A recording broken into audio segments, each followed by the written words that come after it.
एको दुल्हनी के दुल्हा थोड़ा आलसी टाइप कर है। दुल्हनिया बड़े सवेरे उठ करके झाड़ू बहारू करे, दुल्हवा 9-10 बजे तक लेटे रहा चारपाई पर। वो दुल्हवा अपने दुल्हवा से दुल्हनिया कह काबा बाबा यह बतिया बा, अरे सासू जी के अंगना अरे अजोर हो गई, जागा जागा ये बलमुआ जागा भोर हो गई।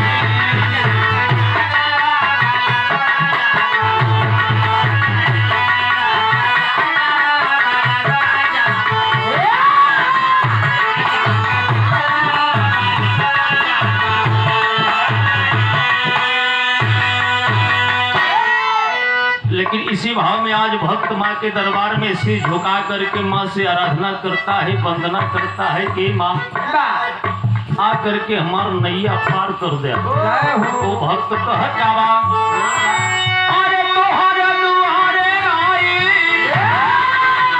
अरे तोहरे दुआरे आई, अरे लइका तोहार पीड़ा वाली हो, मैहर वाली हो, छेड़ी दे तू बीड़ा वासी तार बीड़ा।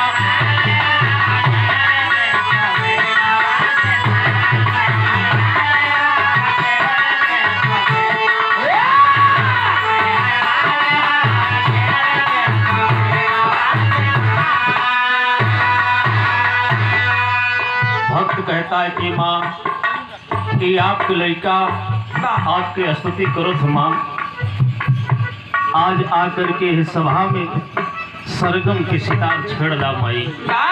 लेकिन अंतरा में तो हर महिमा तोहार माई के हुए न जाए,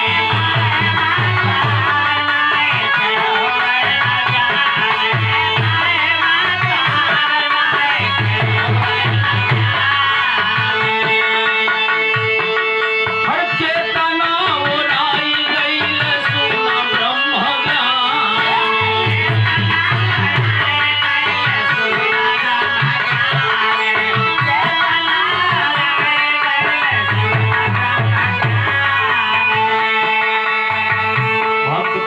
कि माँ तमाम ऋषि मुनि भक्त आपके महिमा को पार क्यों नहीं पाए माई। आपकी महिमा इसीलिए कहा जाता है कि पिता की ममता से माँ की ममता 9 महीना ज्यादा होती है, इसीलिए पहले माता कहा जाता है, उसके बाद पिता कहा जाता है। लेकिन कहना क्या बात, और साधु और संत माई भाई ले लाचार बीड़ा वाली हो, मैहर वाली हो, छेड़ी दे तू बीड़ा वासी तार बीड़ा।